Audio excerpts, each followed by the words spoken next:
नमस्कार। बच्चे, हर राष्ट्र के निर्माता बच्चे ही हैं।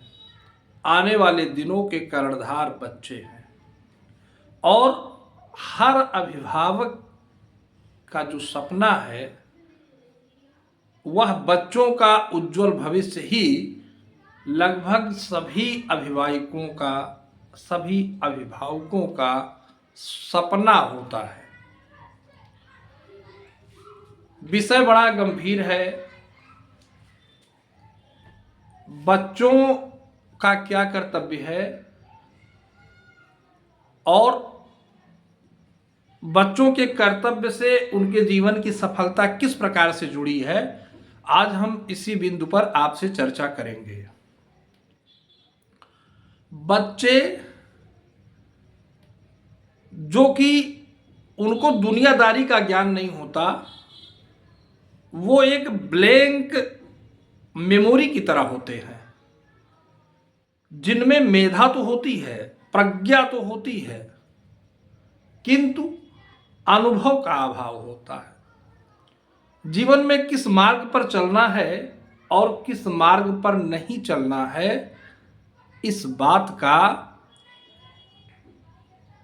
अनुभव नहीं होता है, ज्ञान नहीं होता है। इसलिए बच्चे प्रायः अगर उनको अच्छा मार्गदर्शन न मिले तो वो भटक जाते हैं, जिनसे वो बड़ी समस्या में फंस जाते हैं और कभी कभी तो उनका जीवन व्यर्थ हो जाता है, जीवन का ही नाश हो जाता है। जिसमें केवल जरूरत जो है वो ये है कि उनको उचित परामर्श की जरूरत होती है।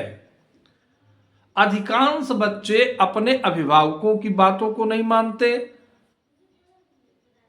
जिससे वो बड़ी ही गंभीर दुविधा में पड़ जाते हैं, परेशानी में फंस जाते हैं। वो तो अपना जीवन नाश करते ही हैं, अभिभावक भी सुखी नहीं रह पाते, क्योंकि बच्चे ही अभिभावक के वास्तविक भविष्य तो बच्चे ही हैं। इसलिए अगर अभिभावक गलत करेगा तो उसका प्रायश्चित भी बच्चों को भोगना पड़ता है, और बच्चे यदि कोई गलत काम करेंगे तो उस पाप का दुष्परिणाम उस अभिभावक को भी झेलना पड़ता है। अच्छा काम करने से जहां बच्चे की प्रशंसा होती है, वहीं माता पिता का हृदय भी गदगद हो जाता है, उनके भी मान सम्मान में चार चांद लग जाता है।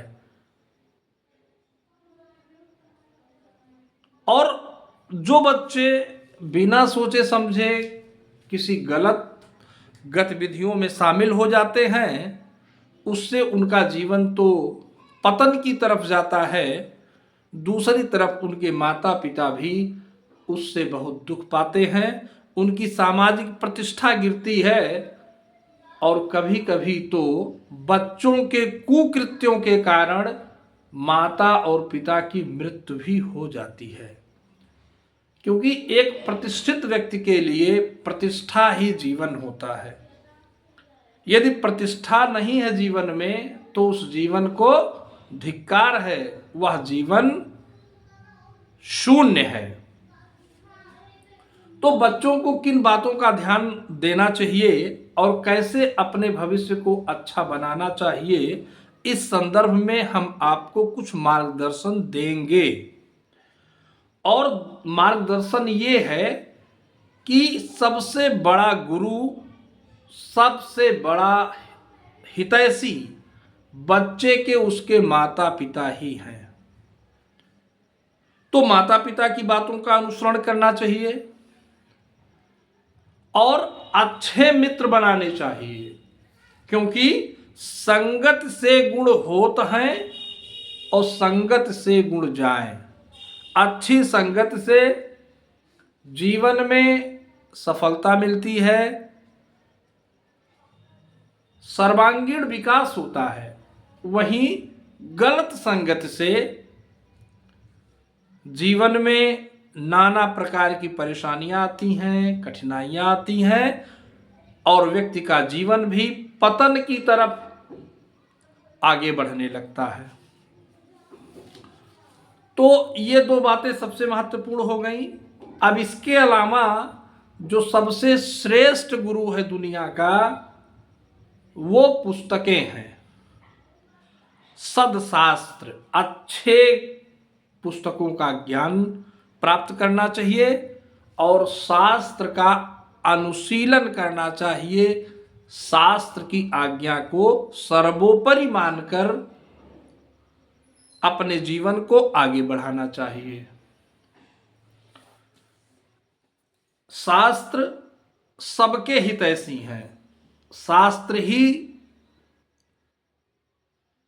सबके प्रेरणा स्रोत हैं। शास्त्र की बातों को मानना चाहिए और शास्त्र में जिन बातों को बताया गया है उसी को अपने जीवन में लागू करना चाहिए। आज के इस दौर में जहां ईमानदारी, नैतिकता, संस्कार, संस्कृति, रहन सहन, खान पान सब में गिरावट आई है, सबका पतन हो रहा है। ऐसी परिस्थिति में प्रत्येक बच्चे का ये कर्तव्य है कि वह अपने जीवन को अच्छा बनाने के लिए पूरा प्रयास करे। तो सबसे पहले क्या करना है? सब में भगवत बुद्धि जहां तक बने, जिस किसी से व्यवहार करना पड़े उसमें भगवत बुद्धि करना चाहिए। दूसरा है भगवत स्मरण। प्रत्येक 15 मिनट पर भगवान का स्मरण करना चाहिए। सूर्योदय से पूर्व जागरण, और सूर्योदय से पूर्व तो अनिवार्य रूप से जागना ही चाहिए। जागना तो सूर्योदय से 1 घंटा पूर्व चाहिए, लेकिन अगर किन्हीं परिस्थितियों में बाल्यावस्था में नींद ज़्यादा आती है, इसलिए भी अगर बच्चे सो जाते हों तो भी उनको सूर्योदय से आधा घंटे पूर्व तो अवश्य ही जग जाना चाहिए। और तीसरी बात, प्रातः स्मरण और प्रणाम। प्रातः काल उठते ही भगवान का स्मरण करना चाहिए और पृथ्वी माता को प्रणाम करने के बाद माता पिता और गुरु का अभिवादन करना चाहिए, प्रणाम करना चाहिए। क्योंकि लिखा हुआ है रामचरितमानस में, प्रात काल उठिकै रघुनाथा, मात पिता गुर नामहि माथा। भगवान राम सुबह जगने के बाद माता पिता और गुरु को सबसे पहले प्रणाम करते थे। तो राम जी सबके आदर्श हैं। राम सबके आदर्श हैं, मर्यादा पुरुषोत्तम हैं। तो राम जी के जीवन से सीखना चाहिए और राम जी के बताए हुए पद चिन्हों पर चलना चाहिए। संध्या गायत्री सेवन। यज्ञोपवीत धारी द्विज प्रातः साय दोनों समय संध्या करें और दोनों समय गायत्री जी की एक एक माला 108 मंत्रों का जप करें अथवा अपने अपने धर्म के अनुसार दोनों समय उपासना करें। चाहे वो ब्राह्मण हो, क्षत्रिय हो, वैश्य हो अथवा शूद्र हो, दोनों समय भगवान की उपासना करना चाहिए, सुबह भी और शाम को भी। गीता का अध्ययन। प्रतिदिन श्रीमद् भगवत गीता और यदि संभव हो सके तो श्री रामचरितमानस का कुछ दोहा, चौपाई, श्लोक जो भी संभव हो उसको पढ़ना चाहिए। और केवल पढ़ना ही नहीं चाहिए बल्कि उसको अपने जीवन में उतारना भी चाहिए, उसको अपने जीवन में स्थान देना चाहिए। सत्संग और स्वाध्याय, जिस भी कक्षा में आप पढ़ रहे हो, अपनी पुस्तकों का एक सिस्टमेटिक व्यवस्था बना के कि हम रोज कितना पढ़ेंगे, इसका भी एक मानक तय करना चाहिए कि हम रोज कितना पढ़ेंगे। यह भी एक डिसाइडेड होना चाहिए और उसी के अनुसार पढ़ाई करनी चाहिए। और संग हमेशा अच्छा करना चाहिए, सत्संग, अच्छा संग होना ही चाहिए। क्योंकि जो आप नहीं जानते हो, बहुत सारे ऐसे व्यवहार हैं जो नहीं व्यक्ति जानता है तो वह दूसरों से सीखता है। अगर आपके अच्छे दोस्त रहेंगे तो आप जीवन में अच्छी अच्छी बातों को सीखेंगे, और जो अच्छी अच्छी बातों को अपने जीवन में शामिल करते हैं निश्चित ही उनका जीवन अच्छा बनता है।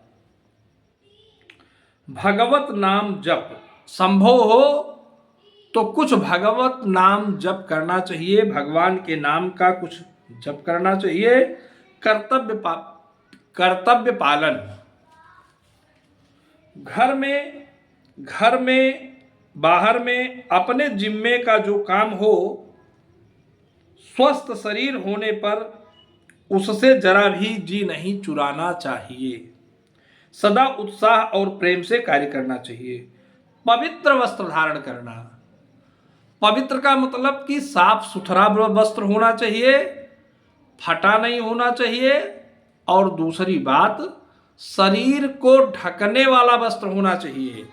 आजकल सोशल मीडिया पर या और सारी जगहों पर बहुत सारे लड़के और लड़कियां कम कपड़े पहनते हैं, छोटे कपड़े पहनते हैं, जो एकदम भी अच्छा नहीं है, बहुत खराब है। ये नहीं होना चाहिए।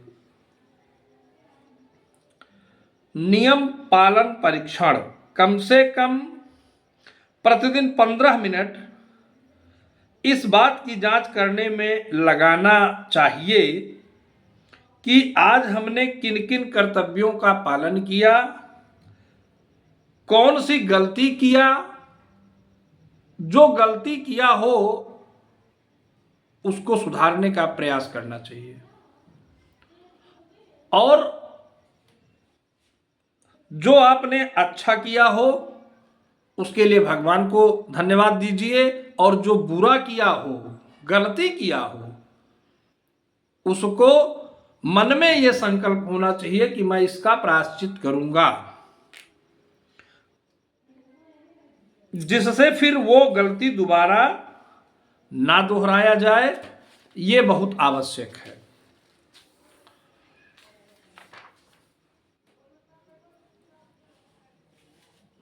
दूसरे की चीज नहीं लेना चाहिए या दूसरे के धन को देखकर लालच नहीं करना चाहिए। जो स्वयं का है, ईश्वर का आदेश मानकर, ईश्वर की कृपा मान के उसी में संतोष करना चाहिए। विहित अन्न और चिंतन, जैसा अन्न वैसी बुद्धि, अतएव सज्जन का संग करो, आत्मा का कल्याण करने वाली पुस्तक पढ़ो और मेहनत करके अपने हक का खाओ।